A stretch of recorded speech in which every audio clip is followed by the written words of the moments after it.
Hello. Welcome to Market Discussion of the Day. Today, April 29, 2026.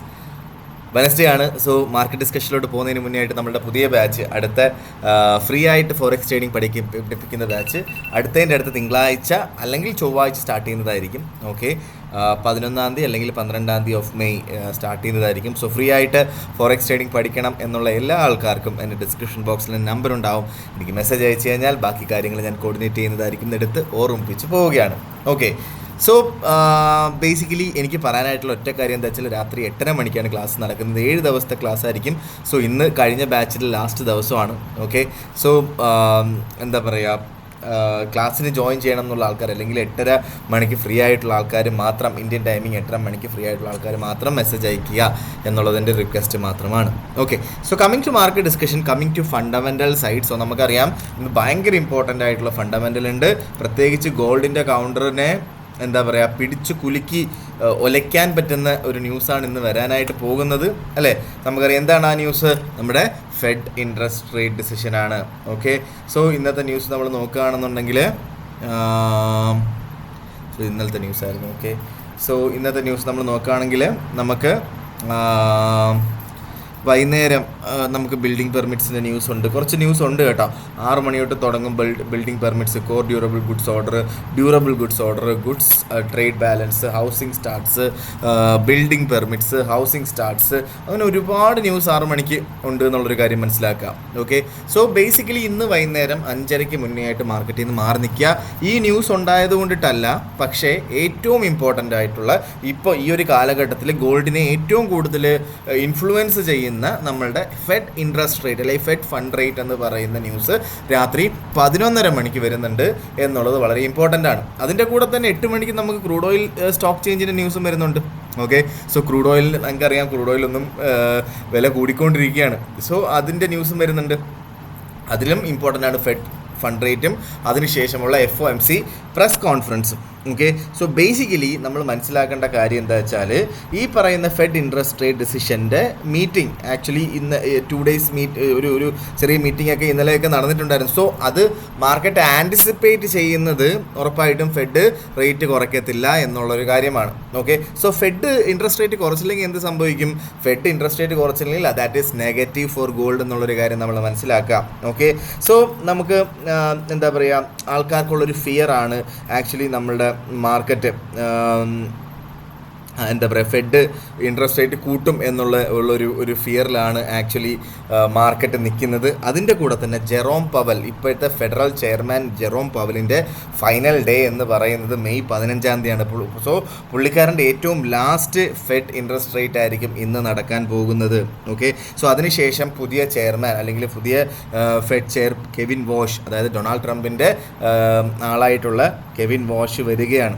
Okay, so ആ പുള്ളിക്കാരൻ്റെ മീറ്റിങ്ങിനകത്തൊക്കെ പുള്ളിക്കാരൻ fed interest rate ഹോക്കിഷായിട്ട് തന്നെ, അതായത് ഇൻട്രസ്റ്റ് റേറ്റ് കുറയ്ക്കാനായിട്ടുള്ള പോസിബിലിറ്റി ഉണ്ടാവത്തില്ല എന്നുള്ളൊരു കാര്യങ്ങളൊക്കെയാണ് പുള്ളിക്കാരൻ പറയുന്നത്. സോ അതുകൊണ്ടിട്ട് തന്നെ നമുക്ക് എന്ത് ചെയ്യാം, നമുക്ക് മാർക്കറ്റിൽ നിന്ന് നമുക്ക് എന്ത് ചെയ്യാം, നമുക്ക് അത് നമ്മൾ മനസ്സിലാക്കിയിരിക്കണം. ഓക്കെ, സോ ബേസിക്കലി കൂടുതൽ ചാൻസ് ഫെഡ് ഇൻട്രസ്റ്റ് റേറ്റ് കുറയ്ക്കാൻ യാതൊരു ചാൻസും ഇല്ല. ഫെഡ് ഇൻട്രസ്റ്റ് റേറ്റ് കൂട്ടി തന്നെ ഇരിക്കും, അല്ലെങ്കിൽ ഇപ്പോൾ ഉള്ള റേറ്റ് 3.75% നിന്ന് മാറ്റമൊന്നും ഉണ്ടാക്കാൻ പോസിബിലിറ്റി ഇല്ല എന്നുള്ളൊരു കാര്യം മനസ്സിലാക്കാം. ഓക്കെ, സോ ഈ ഒരു ന്യൂസ് വരുന്നത് കാരണം ഗോൾഡ് ആൾക്കാർ സെൽ ഓഫ് ചെയ്യാനായിട്ടുള്ള എല്ലാ ചാൻസസും ഉണ്ട്.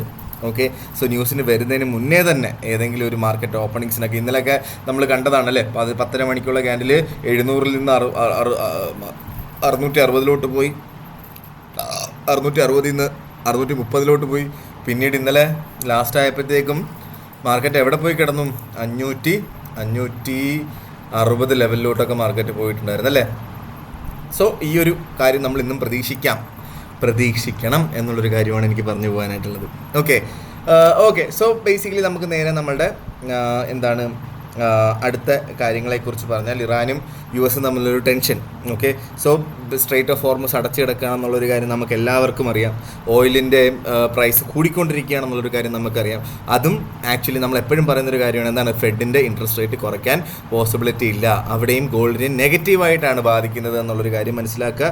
അതേപോലെ തന്നെ ഇന്നലെ 4700 നിന്നെയാണ് അവരുടെ ടെക്നിക്കൽ സെല്ലിംഗ് നടന്നു എന്നുള്ളൊരു കാര്യം മനസ്സിലാക്കുക. ഓക്കെ, സോ 4700 താഴോട്ട് പോയപ്പോൾ ഓട്ടോമാറ്റിക്കലി സെൽ ഓർഡേഴ്സ് ട്രിഗർ ചെയ്തിട്ടാണ് ആക്ച്വലി മാർക്കറ്റ് നല്ല രീതിയിൽ താഴോട്ട് വന്നത് എന്നുള്ളൊരു കാര്യം കൂടെ നമ്മൾ മനസ്സിലാക്കി പോവുക. ഓക്കെ, സോ ബേസിക്കലി എന്താ പറയുക, ഇന്ന് നമ്മൾ മനസ്സിലാക്കേണ്ട കാര്യം US ഡോളർ സ്ട്രെങ്തൻ ആയിക്കൊണ്ടിരിക്കുകയാണ് because of Fed interest rate decision announcement today. And so right away എനിക്ക് പറയാനായിട്ടുള്ള കാര്യം, മാർക്കറ്റിൽ വലിയ രീതിയിലുള്ള ട്രേഡുകൾ എടുക്കാതിരിക്കുക, ചെറിയ ലോട്ട് സൈസ് ഇടുക, സ്റ്റോപ്പ് ലോസുകൾ ഇടുക. ചിലപ്പോൾ നമ്മുടെ ഫെഡ് ഇൻട്രസ്റ്റ് റേറ്റ് ഡിസിഷൻ്റെ സമയത്തൊക്കെ മാർക്കറ്റൊക്കെ എങ്ങോട്ടെന്നില്ലാത്ത ഓട്ടമൊക്കെ ഓടിക്കളയും. ഓക്കെ, സോ അതൊക്കെ കൺസിഡർ ചെയ്തിട്ട് വേണം നമ്മൾ ട്രേഡുകൾ എടുത്ത് പോകാനായിട്ട് എന്നുള്ളൊരു കാര്യം കൂടെ ഞാൻ പറഞ്ഞു പോവുകയാണ്. ഓക്കെ, സോ നമുക്ക് ടെക്നിക്കൽ സൈഡിലോട്ട് പോകാം. ടെക്നിക്കൽ സൈഡിൽ ഇന്നത്തെ റേഞ്ചിനെ കുറിച്ച് പറയാം. ഞാൻ കൃത്യമായിട്ടുള്ള opportunity with stop loss and take profit എന്ന് പറയത്തില്ല. ഇന്നത്തെ റേഞ്ച് പറഞ്ഞ് നമ്മളുടെ ഒരു ഐഡിയ വെച്ചിട്ടുള്ള കാര്യങ്ങൾ മാത്രമായിരിക്കും ഇന്ന് ഡിസ്കസ് ചെയ്യുന്നത്. ഓക്കെ, കാരണം ഇന്ന് വളരെ സേഫായിട്ട് നിൽക്കുന്ന ദിവസമാണ്. ആ ഒരു പൊസിഷനിൽ കിട്ടിയാൽ മാത്രം ട്രേഡ് എടുത്ത് പോവുക എന്നുള്ളതാണ് എനിക്കിന്ന് പറഞ്ഞു പോകാനായിട്ടുള്ളത്. ഓക്കെ, ബിക്കോസ് ഇത് ഹൈ റിസ്ക് ഡേ എന്നുള്ളൊരു കൺസിഡർ ചെയ്യണം, എന്നിട്ട് ട്രേഡ് ചെയ്യാൻ പാടുള്ളൂ കേട്ടോ. Okay, so first of all നമുക്ക് നമ്മുടെ XAUSD ഗോൾഡ് കറണ്ട് റേറ്റ് വന്നിട്ട് 4597.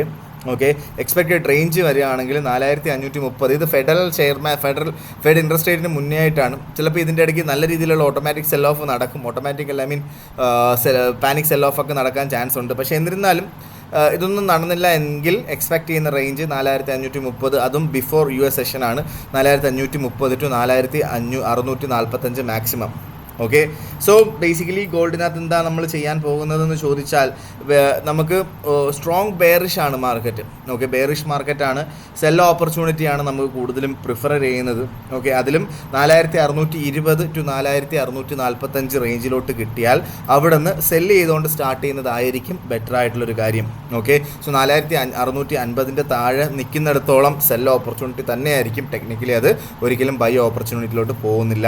ഓക്കെ, സോ 4620 അവിടെ നിന്നൊക്കെ സെല്ല് ചെയ്യുന്നതുകൊണ്ടും തെറ്റില്ലാത്ത കാര്യമാണ്. ഓക്കെ, സോ ബൈ ഓപ്പർച്യൂണിറ്റി നമുക്ക് 4530 to 4550, 4530 അകത്തൊക്കെ കിട്ടിക്കഴിഞ്ഞാൽ ഒരു ക്വിക്കായിട്ടുള്ള ഒരു $10 അല്ലെങ്കിൽ ഒരു $10 മാക്സിമം ടേക്ക് പ്രോഫിറ്റ് എടുത്ത് മാറാനായിട്ടൊരു ഓപ്പർച്യൂണിറ്റിയാണ് 4530 എത്തിക്കഴിഞ്ഞാൽ. ഉറപ്പായിട്ടും അവിടെ നിന്നൊരു ബൗൺസ് ബാക്ക് ഉണ്ടാവും. അതുകൊണ്ടിട്ടാണ് ഞാൻ പറയുന്നത്. ഓക്കെ, സോ ഒരു $10 പ്രോഫിറ്റ് എടുത്ത് മാറുക 4530 അവിടെ നമുക്ക് ബൈ കിട്ടിക്കഴിഞ്ഞാൽ. നേരെ നമ്മളുടെ GBP USDയിലോട്ട് പോവാം. GBP USD കറൻ്റ്ലി ട്രെൻഡ് നമ്മൾ നോക്കിക്കഴിഞ്ഞാൽ GBPയും US ഡോളർ സ്ട്രെങ്തൻ ആവുന്നതിനനുസരിച്ചിട്ട് GBPയും ഒരു ബുള്ളിഷ് ന്യൂട്രൽ അല്ലെങ്കിൽ ബെയറിഷ് എന്താ പറയുക ട്രെൻഡിലോട്ട് മാറിയിട്ടുണ്ട്. ഓക്കെ, സോ നമുക്ക് ഇവിടെയും ഒരു സെൽ ഓപ്പർച്യൂണിറ്റി ഉള്ളത് 1.3550 അല്ലെങ്കിൽ 1.3500 ഒക്കെ അടുത്ത് നമുക്ക് സെല്ല് ചെയ്തുകൊണ്ട് സ്റ്റാർട്ട് ചെയ്യാം. സ്റ്റോപ്പ് ലോസ് ഞാൻ തൽക്കാലം പറയുന്നില്ല. ഓക്കെ, സോ അതാണ് എനിക്ക് പറഞ്ഞു പോകാനായിട്ടുള്ള ഓപ്പർച്യൂണിറ്റി. ബൈ ഓപ്പർച്യൂണിറ്റിയിൽ നിൽക്കാതിരിക്കുന്നതാണ് നല്ലത്, കാരണം മാർക്കറ്റ് ഡൗൺ ട്രെൻഡാണ്. ഓക്കെ, നമുക്ക് നേരെ USD JPYയിലോട്ട് വരാം. USD JPY നമ്മൾ ഇന്നലെയൊക്കെ പറഞ്ഞ ഓപ്പർച്യൂണിറ്റി എത്രയാണ്? 159 അവിടെ നിന്ന് ബൈ ചെയ്യാൻ പറഞ്ഞു. പ്രോപ്പറായിട്ട് അവിടെ നിന്ന് ബൈ ഓർഡർ കിട്ടിയിട്ടുണ്ട്. പല ആൾക്കാരും പ്രോഫിറ്റ് ഉണ്ടാക്കിയിട്ടുണ്ട്. 159 അവിടെ വീണ്ടും കിട്ടുകയാണെങ്കിൽ US സെഷന് മുന്നേ ആയിട്ട് അവിടെ നിന്ന് ബൈ ചെയ്ത് മുന്നോട്ട് പോകാം.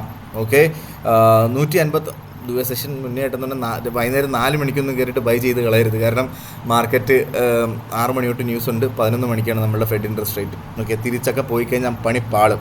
ഓക്കെ, സോ 159 അവിടെ നിന്ന് ബൈ ചെയ്ത് മുന്നോട്ട് പോകുന്ന ആൾക്കാർക്ക് 158.40 താഴെയായിട്ട് സ്റ്റോപ്പ് ലോസ് ഇടുക. ഓക്കെ, നമ്മൾ കോഷ്യസ് ആയിട്ടിരിക്കേണ്ട ഒരു കാര്യം എന്താ വെച്ചാൽ 160 എന്ന് പറയുന്നത് ഒരു എന്താ പറയുക ഒരു സ്ട്രോങ് ആയിട്ടുള്ള റെസിസ്റ്റൻസ് ആണ്. ഓക്കെ, സോ ബേസിക്കലി 160 ലെവലിലോട്ട് എത്താൻ നേരത്ത് അത് ഭയങ്കരമായിട്ട് സ്ട്രഗിൾ ചെയ്യാണ്. നമ്മുടെ ബാങ്ക് ഓഫ് ജപ്പാൻ ഇൻ്റർവെൻഷൻ ചെയ്യുന്നുണ്ട്. ഓക്കെ, ജാപ്പനീസ് യെന്നിനെ പവർ കൂട്ടാനായിട്ട് ചെയ്യുന്നുണ്ട്.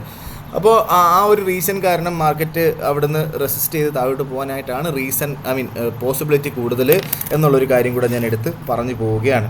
ഓക്കെ, സോ യൂറോ USD വരാം. യൂറോ 1.17054 നിൽക്കുന്നു. ഓക്കെ, സെൽ ഓപ്പർച്യൂണിറ്റി തന്നെയാണ്. നമുക്കൊരു 1.1730 ഒക്കെ അടുത്ത് കിട്ടിക്കഴിഞ്ഞാൽ നമുക്ക് സെല്ല് ചെയ്തുകൊണ്ട് സ്റ്റാർട്ട് ചെയ്യാം എന്നുള്ളതാണ് യൂറോയിൽ എനിക്ക് പറഞ്ഞു പോകാനായിട്ടുള്ള കാര്യം എന്ന് പറഞ്ഞു കഴിഞ്ഞാൽ. ഓക്കെ, സോ ഈ ഓപ്പർച്യൂണിറ്റീസ് ഒക്കെ സ്റ്റോപ്പ് ലോസ് ഇട്ട് തന്നെ ചെയ്യണം. നിങ്ങളുടെ ഔചിത്യമാണ് സ്റ്റോപ്പ് ലോസ്. ഓക്കെ, നിങ്ങളുടെ കയ്യിലുള്ള ക്യാപിറ്റലാണ് സ്റ്റോപ്പ് ലോസ്. ഞാൻ എപ്പോഴും പറയാറുണ്ട്, $500 ഉള്ള ഒരാൾ 0.01 ലോട്ടിൽ കൂടുതൽ എടുക്കരുത്. അതിൻ്റെ മൾട്ടിപ്പിൾ അനുസരിച്ചിട്ട് 500ൻ്റെ മൾട്ടിപ്പിൾ അനുസരിച്ചിട്ട് വേണം നമ്മൾ ലോട്ട് സൈസ് 0.01, 0.02 അങ്ങനെ എടുത്ത് പോകാനായിട്ട്, അല്ലേ? സോ എനിക്ക് പറയാനായിട്ടുള്ള കാര്യം, ഇന്ന് ഫെഡ് ഇൻട്രസ്റ്റ് റേറ്റ് ഡിസിഷനാണ്. അതുകൊണ്ടിട്ട് തന്നെ ഫെഡ് ഇൻട്രസ്റ്റ് റേറ്റ് ഡിസിഷന് ശേഷമുള്ള FOMC പ്രസ് കോൺഫറൻസിനാണ് മാർക്കറ്റ് ഓട്ടോ ഓടുന്നത്. സോ അതിന് മുന്നേ ആയിട്ട് മാർക്കറ്റിൽ നിന്ന് മാറി നിൽക്കുക എന്നുള്ളൊരു കാര്യമാണ്. നമ്മുടെ ജീവിതകാലം മൊത്തവും ഈ ഫോറക്സ് മാർക്കറ്റ് ഈ ലോകത്തുണ്ടാവും. സോ അതുകൊണ്ട് ഒരു ധൃതിയില്ല, പയ്യെ ചെയ്താൽ മതി. Our aim is to protect our capital and build our wealth. അതിന് മുന്നേ ആയിട്ട് ഒറ്റ കാര്യം ഞാൻ പറയാം. നമ്മളുടെ ബ്രോക്കർ ഇപ്പോഴും ഇപ്പം ഞാൻ എല്ലാവരും എൻ്റെ അടുത്ത് എന്താ പറയുക, നമ്മുടെ സ്റ്റാർ ട്രേഡർ ബ്രോക്കറിൻ്റെ കാര്യം ചോദിക്കുന്നുണ്ട്. ഓക്കെ, അത് ഇപ്പോഴും നമ്മളുടെ പ്രൊമോഷൻ ഇപ്പോഴും ഓണാണ്. 50% ആദ്യത്തെ ഇന്ത്യൻ കസ്റ്റമേഴ്സിന് ആദ്യത്തെ $500 50% ബോണസും, ടോട്ടൽ എത്രയാണോ ഡെപ്പോസിറ്റ് ചെയ്യുന്നത് അതിൻ്റെ 20% ബോണസും കൊടുക്കുന്നുണ്ട്. അതിൻ്റെ കൂടെ യൂറോപ്യൻ ക്ലയൻസ് ആണെങ്കിൽ ആദ്യത്തെ $1000 100% ബോണസും, ടോട്ടൽ എത്രയാണോ ഡെപ്പോസിറ്റ് ചെയ്യുന്നത് അതിൻ്റെ 20% ബോണസും കമ്പനി കൊടുക്കുന്നുണ്ട്. സോ സ്റ്റാർ ട്രേഡറിൽ അക്കൗണ്ട് എടുക്കണം എന്നുള്ള ആൾക്കാർക്ക് എൻ്റെ ഡിസ്ക്രിപ്ഷൻ ബോക്സിൽ ഞാൻ ലിങ്ക് കൊടുത്തിട്ടുണ്ട്. UAE കസ്റ്റമേഴ്സിന് പ്രത്യേകം ലിങ്കാണ്, അത് നോക്കിയെടുക്കുക. അതിനുശേഷം നിങ്ങൾ രജിസ്റ്റർ ചെയ്തതിന് ശേഷം എന്താ പറയുക, എനിക്ക് ഡയറക്റ്റ്ലി മെസ്സേജ് അയച്ചു കഴിഞ്ഞാൽ, രജിസ്ട്രേഷനകത്ത് നിങ്ങൾക്ക് എന്തെങ്കിലും ഡൗട്ട് ഉണ്ട് അല്ലെങ്കിൽ രജിസ്റ്റർ ചെയ്തിട്ട് MT5 ആയിട്ട് കണക്ട് ചെയ്യാൻ ഡൗട്ട് ഉണ്ടെങ്കിൽ എനിക്ക് ഡയറക്റ്റ്ലി മെസ്സേജ് അയച്ചാൽ ഞാൻ നിങ്ങളെ ഹെൽപ്പ് ചെയ്യാവുന്നതായിരിക്കും. അങ്ങനെ ആണെങ്കിൽ നിങ്ങളുടെ ഡയറക്റ്റ്ലി ഒരു ബിസിനസ് ഡെവലപ്മെൻറ്റ് മാനേജറായിട്ട് ഞാൻ ആക്ട് ചെയ്യും. ഒരു ലൈഫ് ലോങ് സപ്പോർട്ടും എനിക്ക് തരാനായിട്ട് പറ്റും എന്ന് പറഞ്ഞുകൊണ്ട് ഞാൻ ഇന്നത്തെ ദിവസത്തെ മാർക്കറ്റ് ഡിസ്കഷൻ കൺക്ലൂഡ് ചെയ്യാണ്. മാർക്കറ്റ് ഡിസ്കഷനായിട്ട് നമ്മൾ നാളെ കാണുന്നത് വരെ എല്ലാവർക്കും ഗുഡ് ബൈ.